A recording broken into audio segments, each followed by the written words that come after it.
Welcome back to another episode of Anarchy Arena. Today we're going to be going over yet another game. And this game is super interesting to go over. We're going to be going over Homefront Revolution. There's a lot to be said about this game. And I can't wait to tell you my point of view about the game. And let's go ahead and get into it.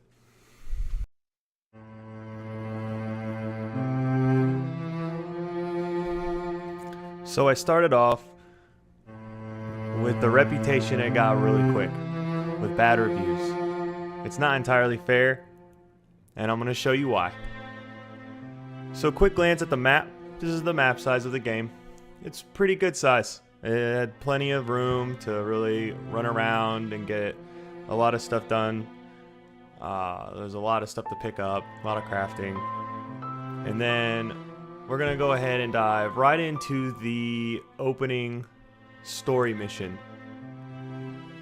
And you'll see here that the only time you have loading screens is when you travel to those subways. I skipped it. I went straight into the mission. I just wanted to go ahead and get right into it. But there's no loading screens when you are in an area. The only time you'll have a loading screen is when you enter through the subway to go to another area. That's the only time you'll have a loading screen. And it's really cool.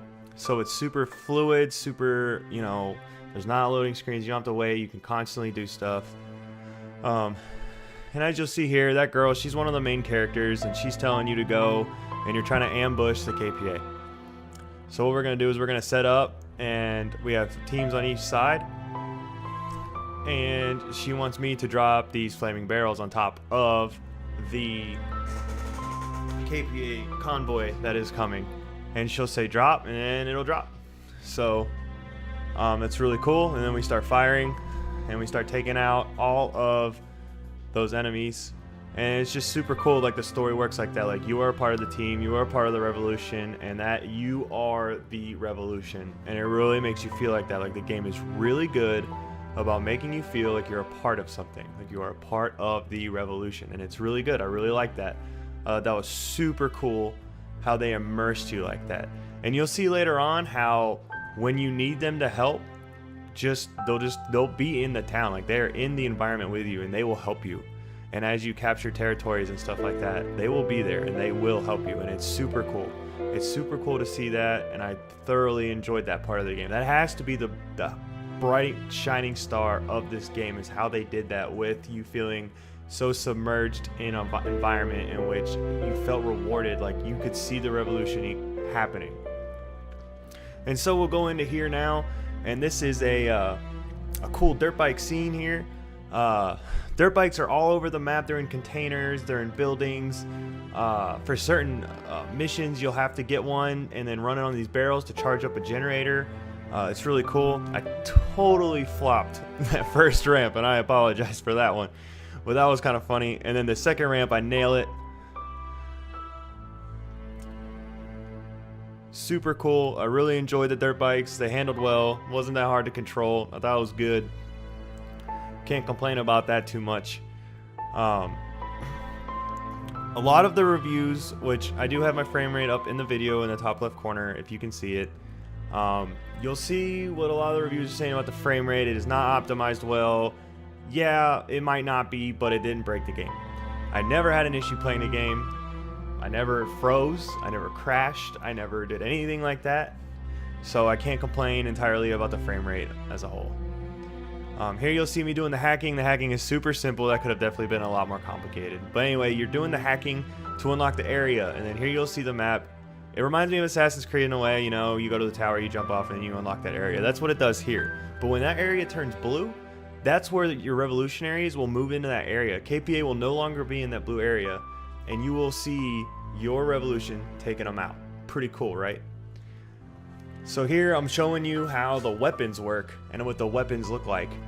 And a lot of people are saying there's not a lot of weapons. I mean, yeah, there's not, but it's really cool how they set it up. I mean, you'll see here there's a lot of equipment you can use, and that stuff, like the RC cars, you use, remote control to blow stuff up, proximity mines, incendiary stuff. There's a lot of that. I thought there was plenty, a lot of diversity, just given the scenarios. If you had a fort you're trying to get into, you could run an RC car in there real quick and explode a vehicle that might be waiting on you to your slaughter. So I thought that was super neat, how they did that. I didn't think there was really not enough of it. Yeah, there can always be more, but it was not something to judge the game over. Weapons, here are all the weapons. You can see them here, and I think they did a really good job with them. I mean, they covered all of the bases. You have an assault rifle, you have a shotgun, you have an SMG, you have a pistol, sniper rifle, etc. Rocket launcher, you know, and then there's even the crossbow, which is like super cool. I didn't really think there was gonna be a crossbow in the game, so I thought that was like a super plus. I really like bow and arrow like characters and games and things like that, so I really like that. I use the crossbow a lot. But what you're about to see in a minute is how you can transform the guns. When you have one gun and you unlock all the stages within the gun, you could technically have like 9 weapons on your thing, because you'll have 3 guns per slot. And you'll see here in a sec, I'll show you. But here's the gear. I think I go through and buy all the gear here. I finished up. This was later on in the game, and I just go ahead and buy all the gear. But it gives you reload speed, you know, bigger quantity in your backpack. You can hold more meds. You take less damage. You crouch faster. All the bases. I thought it was good. Good little perk system. And here we go. This is how the guns transform, and this is what's cool. So I want to take my muzzle brake off. You could put it back on. It's just that simple, and this is really neat. And then this is how you go through your gun. You can customize every little part there. Put a sight on it if you want. And then here is the SMG, and I put this suppressor on it. Another con a lot of people are saying is you can't put the suppressor on the sniper rifle. Not a big deal to me.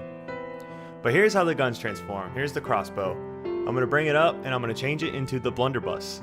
So this is why you have 3 guns technically in each slot, because you can change them into one of those at any time.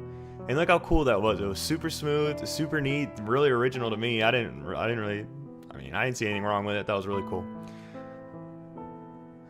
So here, I want to go ahead and start showing you how to use the consumables, like your Molotovs and your grenades, and you know, super exciting stuff. Like, how do you take out vehicles? Well, you have to use grenades. You can shoot them to blow them up. That would take forever. Why would you want to do that?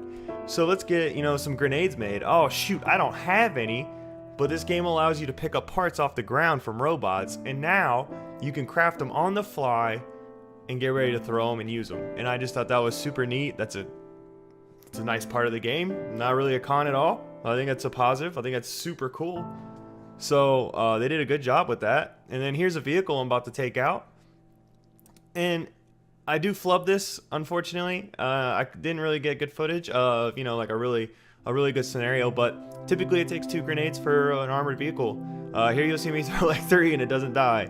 But that's okay, because guess what? I have support. My Revolution's gonna come in and they're gonna help me. I look away, I'm like, oh crap, I didn't get it. What am I gonna do? I'm gonna heal real quick, and I'm gonna get ready to throw another grenade, or I'm gonna shoot this thing. Nope, it's already dead because my Revolution came in. How cool is that? Brought a rocket launcher to the show, killed the car for me, got me out of a sticky spot. Super neat. I really like that.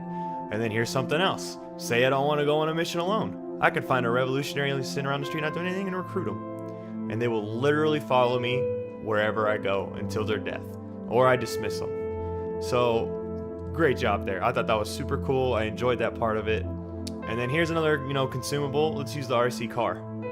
I love that. I can't get enough of RC cars, you know, remote control stuff. That's cool. Really appreciated that. And then on top of that, this is a flashpoint. They come up randomly all along, you know, the maps as you're playing. So this just popped up. They said, destroy this missile launcher before it launches. It hurt a lot of people. So I did that. You saw me hack it. I got control of it. Saved the day. Just going into a little bit of action scenes now. I pretty much covered the basis of the games, you know, weapons, map, all the consumables, how you use them, stuff like that. And it works, like it's smooth, like the game is there. There are issues with the game. I'm not saying it's perfect. Some of the things these people are complaining about are right, but nothing is game breaking. I could play the game just fine. I thought it was a fun game. The fun factor is there. And I do not believe when people say the story is weak, I don't believe that at all. I thought the story was really good. And yeah, there's cutscenes because they want you to see the story. So if you don't like cutscenes, then you don't like a good story, like it's a storytelling. So I thought they did a really good job there. I thought the story was okay. Frame rate is an issue. I feel like they'll patch it though. I feel like patience and they'll fix it. Like, you just gotta wait. Don't judge it so fast. and it'll fix itself. Well, that's it. That's Homefront. I loved it. I thought it was good. It wasn't as bad as people said. Don't forget to follow me. I will have everything linked down below. Thank you.